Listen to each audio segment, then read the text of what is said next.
Hi everyone, this is Naicker from Spica Astrology, bringing astrology to life. And I decided to make this short video to talk about one of the very important and I think quite crucial topics or concepts in astrology, which is context. Because um, what I try to do in bringing astrology to life for my clients is keep a sort of framework in mind when I'm working with charts and talking to people about their life and with whatever issues that they are going through at the time. And I think uh, I want to share that with other astrologers out there, but also share these views of mine with just other people that are not astrologers as well, just so you can get a sense that this is not some crystal ball that we're talking about here, that there are techniques that we are using, and there's a structure to it, there's an order to it, but there's also flexibility in that for some intuitive perception to come in and be guided in the process of in the consultation. So just to go into it a little, so this is what I want to talk about, the context of astrology.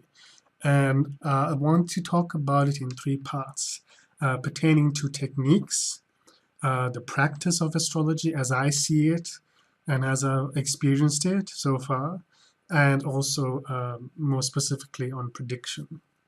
Because I feel that there's a lot of people that know techniques, there's a lot of people that have been practicing for a long time, and there's also a lot of astrologers that just focus purely on prediction and think that that is what astrology is all about. Which I think there should be a mingling between, because however much you're going to predict, we have to be living in the present, So there's a sort of balance between the two perspectives of where the awareness or the consciousness of the person is sitting.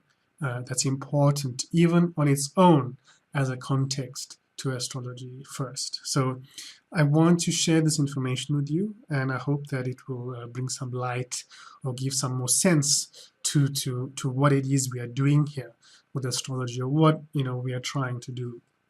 And the reason why I'm making this video is firstly to just try out making a video, but also to understand uh, to give voice to my views about it, but also to kind of put something out there and stop feeling frustrated about seeing so many astrological posts and videos and that are just, I don't feel them. These are including my own as well. If I look back at some of my own consultations from early on, there's this something that's lacking that I proactively work on all the time. So I think I've gotten to a point where I just need to talk about it and put it out there. So this video is as much for me as it is maybe helpful or insightful for you as well. So let's get started. So the first thing I'm talking about is the context of techniques in astrology. Now astrology, and here I'm not talking about Western astrology per se specifically. I'm not talking about Vedic astrology or Jyotish specifically. I'm just talking about astrology in general. What are we doing here? And I spent a lot of time thinking about this because being a strong Jupiterian sort of person, I need to know what the big picture is. I need to have the vision, the overarching vision and theme in mind. That is my structure for my personal practice. So what I'm going to share with you may not be relevant to you. You may have your own thoughts about it. For sure, every mind is going to perceive whatever it's learned in a different way and present it in a different way. But I just want to share what I think about what it is I think I'm doing as an astrologer. So the techniques of astrology. Now, I mean this in the sense of there are so many techniques that we learn as astrologers, whatever kind of astrology it is that we are doing. But there is a difference in flavor. There's a difference in hierarchy between them. And that's what I want to just hone in a bit here, just to give a sense of the context of whatever consultation we're looking at, because it makes it more practical, it makes it more realistic, actually, even from the client point of view. All right, to understand the validity, how far can we stretch a technique in terms of prediction? You know, what are there any exceptions to that? What can override what I've said or what I'm seeing here? You know, so I just want to focus on that a little bit here in this first part, talking about the context of techniques specifically. So the first set of techniques are called, fall under the umbrella of mundane astrology, which is about the countries and regions of the world and the rulers of those respective places, things like that. What is the ebb and flow politically?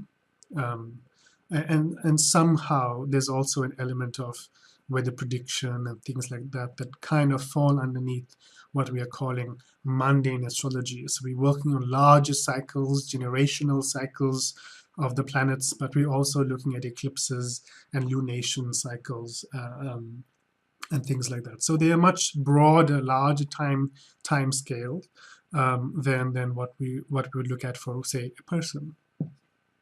Underneath that, we have the dynastic set of astrology techniques, which is pertaining to groups, families, corporations as people. Okay, essentially, we're looking at things that are not quite just on a country level or a world level or a national level or regional level, but who are the major key players within that mundane astrology umbrella. So you might have a corporation that's started by somebody, but it's still running, and the corporation is still, alive today and run by the same family for the seventh generation. The corporation as an entity or the business as an entity has evolved and gone through different changes, but it is persisting beyond the lifetime of the individuals that are coordinating it. So that forms, analyzing the structures and the astrology of the business or the corporation model is an actual thing that needs to be done, and this is very important for businesses, But historically, this was also used from a dynastic point of view because, and like most big, businesses today, they run by families still, you know. So there's a sense here of the family dynamic, the family group. Basically, dynastic astrology is looking at whatever entity is being created by groups of people and how is that persisting independent or interrelated to the astrology of the individuals themselves within that group. That's dynastic astrology. So anything that's happening to the country from a mundane astrology point of view, all the little groups and corporations in that country have to abide by. We can't overrule that, okay? So that is the sort of hierarchy structure. The third level, of course, then we come to individuals, the nativities themselves. So here we're talking about, Sarah or John or whatever the person's name is. We're looking into their lifetime, the snapshot of their life as an awareness event in space and time. And so within the group, so the nativity, the person, their astrological impulse is connected to and falling within the stream of life that is their family dynamic. From a genetic point of view, from an energetic point of view, from a karmic point of view, whatever you want to call it. There are themes in the family, going back generations, that repeat, that have a certain impulse from a genetic point of view and behavioral point of view, that members in the family will play out. This happens consistently in the work that I do. You see it happen a lot.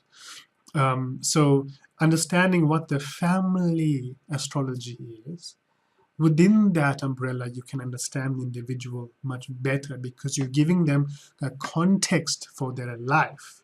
that is not just coming from their birth chart. Then all the indications of their birth chart in terms of purpose and soul and all that makes sense, because you understand why this person is in this family as opposed to some other family. What is that relationship about? What is the context of that? It's very relevant and very important to understand, because sometimes a client will come to you with a problem that is actually connected to intergenerational sort of indicators. So it's not just them, and it's also providing a point of healing for the whole family to understand the roles better within the group. And then the individuals can really be individuals, as opposed to lugging the baggage of family, so-called karma, without understanding it specifically. So within the umbrella of nativities, you have what we call interrogations. And I know there's many ways of terming this. I'm just calling it interrogations for the sake of simplicity. I'm not a stickler for technicalities and details. I know some astrologers are, but I'm not one of those. So I'm just calling it interrogations for now, where people can ask questions. Where is my watch? Where is my, is this house is the structure of this house okay before I buy it? When will I be able to sell my property or my business profitably? Will I get the job that I applied for? Which university should I go study at? Which is better for me? All sorts of questions. In Western astrology, it's called horary. And in Jyotish, it's called prashna. So there are people out there that think that there's no horary astrology in Jyotish, but actually it's a huge topic, which also plays into omenology and all types of things from a magical point of view. So interrogations is the sort of link between magic, I would say, or ritual, where you're intervening in the stream of space-time consciousness, and you're working with it, you're massaging things, you're trying to modify using free will as much as you can to somehow worship or propitiate or align to indicators to move things forward in a certain way. So interrogations involve these questions, and also it involves electional astrology, which is about choosing a specific date and time for an event to go out smoothly. So interrogations actually can fall into all the other three categories: nativities, dynastic, and mundane. So it's not limited to just nativities. I've just put it under nativities because human beings as individuals tend to ask the questions. You don't have a corporation as an entity coming knocking on your door for a session, So in that way, it is dependent on the nativity, on the individual. What questions are going to be asked, and for what dates, for what events, dates are going to be inquired about.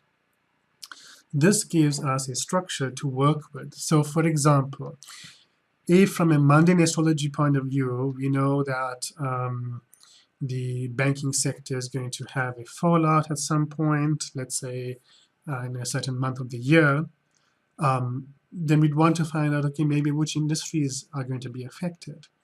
Because then any corporations, a businesswoman coming to me who's got a business in that particular field, she's falling, whatever her individual astrological indicators are, whatever her family or corporation astrological indicators are, will reflect a sort of a kink in the work at some point. But the reason may be coming from the mundane astrology as to what the cause of it is. So we're seeing here that the cause that may be happening at a higher level, that could be a mundane astrology cause, is having its effects and consequences in all the charts that are trickling down below it that are connected to that indicator. So, for example, if there's a problem in Aries, for example, for the year from a country point of view, let's say in the chart of, Bulgaria or something, then corporations that have prominent Mars or prominent Aries, people that have prominent Aries, to maybe a lesser extent, will be feeling that effect of the cause.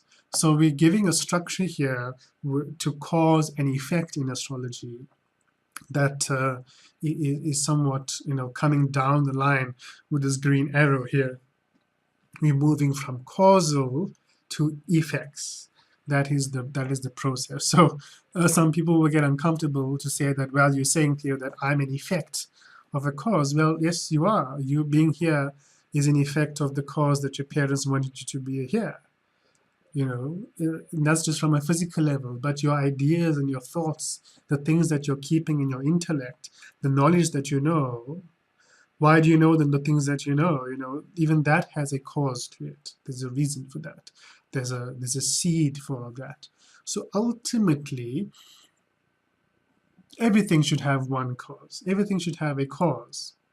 And so I've put up here at the top as the cause, if you would like, divine intention or intervention. So whatever you want to call it, whether you believe in God or not, there is still a belief that there's a cause for things. Whatever you want to view that as, that is the ultimate overarching cause for everything else beneath it moving or having or expressing at various space-time events those effects. Okay?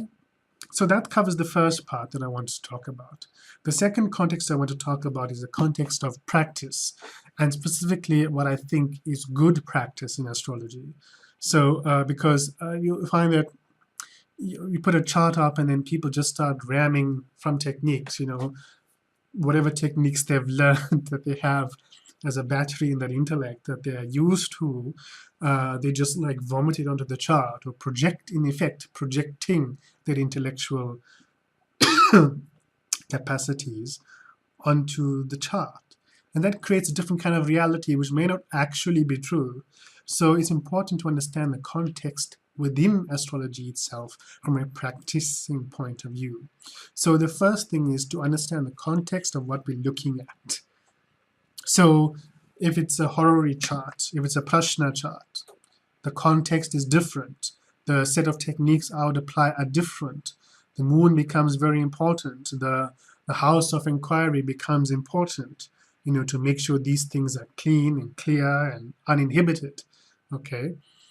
It would be a different set of considerations if I was looking at a natal chart.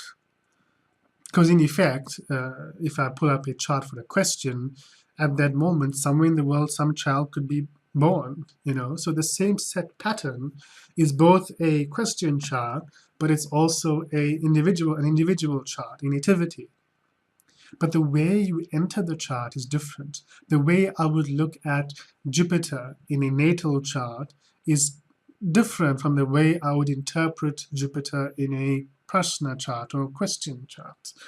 Okay, the context of techniques that the mind or intellect is keeping is different, and I think this is what separates some of the beginner astrologers from the experienced ones, because over time you learn you get a sense for what is required, that selective approach of techniques. I know in a horary chart I need to pay attention to the moon, for example, and whether radicality is a real thing. There are considerations before judgment for horary and things like that. So each technique is going to have its own context. Now, if we're looking at the context of an individual chart, like for a person, the context is who they are. The context is what has brought them to me as an astrologer. The context is where is their awareness?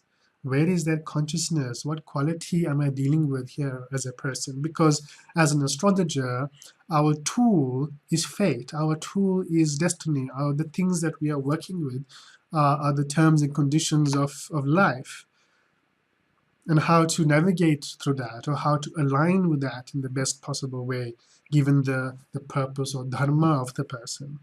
All right? So we're always aiming for the highest possible aspiration for the person. The person may come with their own ideas, but it's our role as an astrologer to advise them about, within the structure of their life purpose or their dharma, whatever you want to call it, that they're living their best possible life. So understanding the history of awareness. If someone is coming to me on their Saturn return and they have been responsible, they've been hardworking, then their Saturn return time is going to bear results for them that are good generally and that will last for them for a long time. They may still go through some of that squeezing that Saturn does to people, but they've got a history of Saturn in their life. They've got a history of being used to hard work and being uncomfortable, so they get through it better. But if someone is coming to me with a Saturn return happening, but they've been irresponsible, they've had misdemeanors, they've even been in jail a couple of times, they're in and out of rehab, the Saturn return for them is going to be a little more difficult. And that's sort of independent of the chart in a way, Um, yeah, there's every astrologer is going to have their own view about about how much you can tell from a chart about a person. But yeah, and I think this is where the soft skills come in, where you need to understand, who is this person as a soul, or if you believe in souls, who is this person, who is this thing that is coming to me, how do I best serve this person in their highest possible aspiration. The second thing, then we can do delineation. So whereas the context of the techniques of astrology was a hierarchy of cause-effect, here it's quite linear. So here it is step 1, step 2, step 3, basically. So step 1 basically was understanding, what is the age of the person, what is their place in life. The same chart will be read differently for someone who's 5 years old or 24 years old as someone who's 72. For example, very different kind of Jupiter, very different kind of Saturn, because it's the person's mind, it's the person's awareness that is actually negotiating with those planetary archetypes in and through their life. Once we have the proper context for the person or the chart, whatever it is we're looking at, then we come to being able to begin delineation. Then we begin delineation. Okay, once we have the proper context, then we can start interpreting the chart. And these I'm calling static considerations because it's just the chart as it is. What is the state? What is the, the 9th house looking like? What is the 5th house looking like? What's the, from a deeper soul point of view, what's going on? All these kind of considerations can happen. That is the delineation phase, but without the context, it's pointless actually doing the delineation, because you'll be delineating and interpreting forever. You'll be doing preparation work for a reading for days. Then actually you just need like an hour or something. And then following from that, once we have properly interpreted the chart and got a sense and a feel for the structure of it, the static nature of it, then we look at prediction. Because then we want to know when are those static conditions going to materialize, most likely, and what is the effect of that. And that is what obviously I'm calling dynamic considerations. Then following from that, the last step is synthesis. Because really it's not enough to just predict. It never is, because the person leaves your session feeling, oh my God, this is going to happen to me. He said, I'm in a 18-year Rahu period. It's going to be horrible. What must I do? Oh my goodness. The client should never have those questions leaving you as an astrologer. They're coming to you for certainty. They're coming to you for a sense of stability and know-how in how to navigate the future. So anybody who knows techniques can predict. Any fool can do a prediction. Oh, you're having Sadhya Sati, so it's going to be, difficult. Okay, sure, great. So what? So what to do about it? What is the meaning of it? And you look at all these predictive elements and also the static elements within a consultation and the context of the person's awareness that is working with those indications. That is giving you a sense of meaning. Why are they going through this? What is actually happening here? What is the purpose of this? Because that actually is going to help you firstly verify what you're saying is actually helpful or relevant, instead of just like blurting out or vomiting out predictions which to be honest, doesn't help anybody. But what happens after that? So a lot of my time in prep work actually spent in the fourth step. I look at what I've written down from the chart and the predictive stuff, and I say, okay, well, that's kind of where they're going to. That's what it's kind of coming from. So what does that mean for them? What's the attitude? What's the approach that I should be suggesting or presenting this information to them in a way that leaves them feeling a little bit empowered, to do things and go forward, not just from next year, but from the next day, because that is the personal relevance of astrology of today, bringing it to life. That's kind of what I'm all about. So I really don't like astrologers that just do predictions, because, so what? Knowing that it's going to rain tomorrow, yes, you can take an umbrella, but what if you were supposed to meet somebody in the rain and fall in love with them?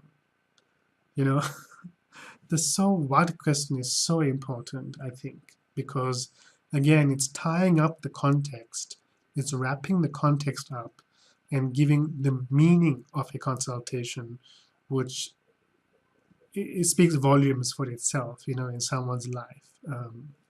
Because you're giving them more than just the lay of the land ahead.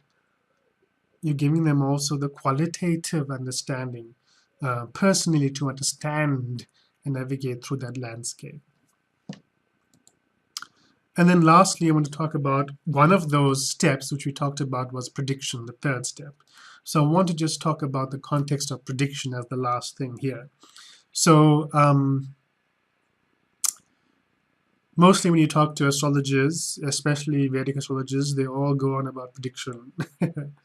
There's an emphasis on prediction for some reason, as opposed to understanding oneself first before looking at the future. I think that's even more important, and where we are at, because otherwise prediction is meaningless. So when it comes to prediction, what are we predicting? Who are we predicting for? What is the natural evolution of this? Is it someone who is coming from in the middle of Congo in Africa? You can't really tell them if they're, for example, if they are politically turbulent sort of mentality. They can't really just go have a free speech forum somewhere, because they'll probably lose their hands, But the same person in the United States, maybe they can. Universities have free forum spaces and things like that. So context is important before doing prediction. So coming to prediction, and I'm focusing here on nativities, but you can actually maybe take this to every branch of astrology. So the first thing is to understand, obviously, the age, the demographic, the culture, the upbringing of the person, because that gives you sort of the bookends, the boundary conditions of what you're working with in terms of what you can interpret. Okay? And age is a very important factor there, because it tells you a lot of contextual information about planetary cycles, where are they in natural cycles of time, things like that, which are important to know, but also their background. Okay, so astrologers, I had some meetings with some astrologers, and they just start talking. It's just them talking, and it's almost like they don't even know that you're there. But it's okay to ask the person, hey, why are you here? What's going on? I think astrology can only be like 70 to 80% accurate, but that's just also my limitation, obviously. But it can also be 70 to 80% accurate. It can also be accurate 70 to 80% of the time, or it can be 70 to 80% accurate each time. That's what I think. And I think the remainder 20 to 30% in accuracy and relevance comes from actually the discussion and the interaction with someone, because it is a consultation. It's not a crystal ball. You know, even when you go to the doctor, he has to consult your body, he checks your symptoms, he checks your medical history. He's establishing proper context before providing a diagnosis. The same thing happens in astrology in a consultation. And this is why things like rectification are so important, to make sure that you have the right birth time. So the historical factors fall in line, and therefore I have more confidence in the prediction. Then we have a set of techniques of prediction that are inherent, what I'm calling inherent.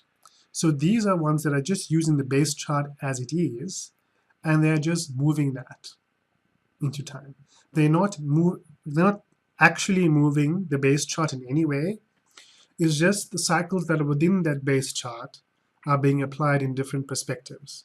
So things like Ferdaria, profections, triplicities, Sudarshana Chakra, Dasha, all these sort of things, Zodiacal releasing, using the base chart as it is and using that to indicate something about a future time. Okay, so we're using the static pattern at birth or initiation of the question to then tell us something about the future without changing that pattern or moving it in any way. So those are inherent techniques, and because they are closer to the base chart, they are also their form of hierarchy. So like the first contextual structure, where it was a cause-effect hierarchy, this one is a similar hierarchy, but it's not cause-effect. It is strength of prediction. It's reliability of prediction.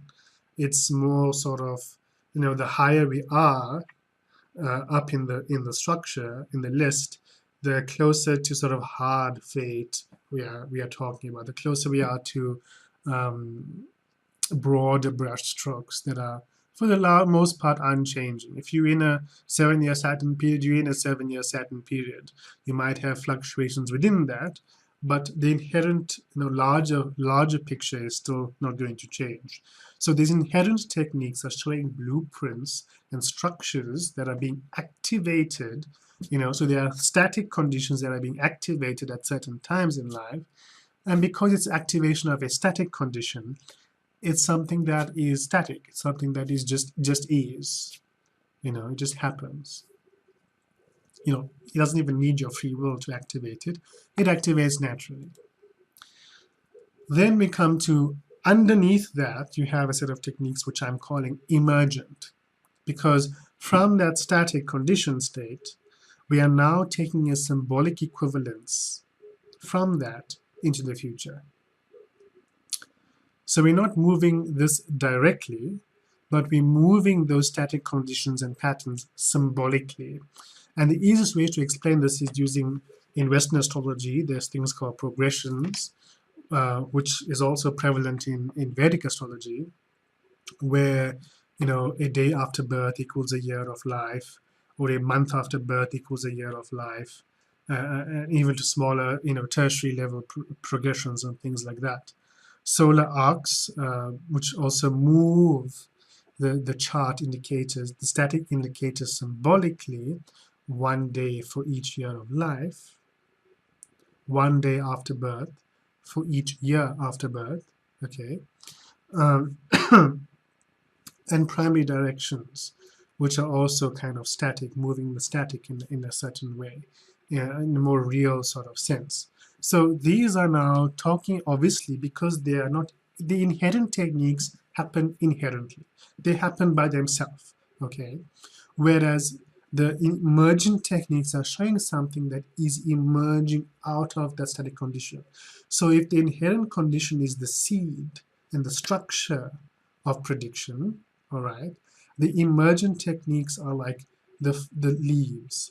What is the texture of the plant? What is it trying to grow as? In which direction is it growing? You know, so the emergent techniques are showing those aspects from a natal point of view, of personality, of individual expression, that are seeking to emerge into the consciousness in a certain way, and at different times.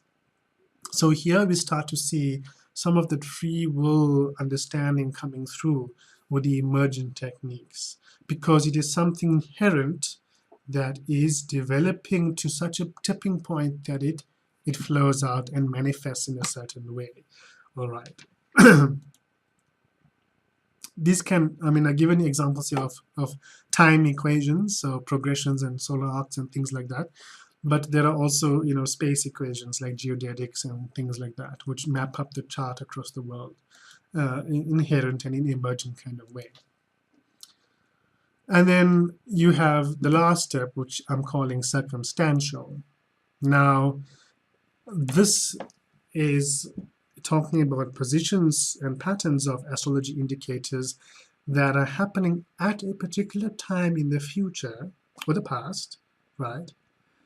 And we are assessing it in relation to the base chart.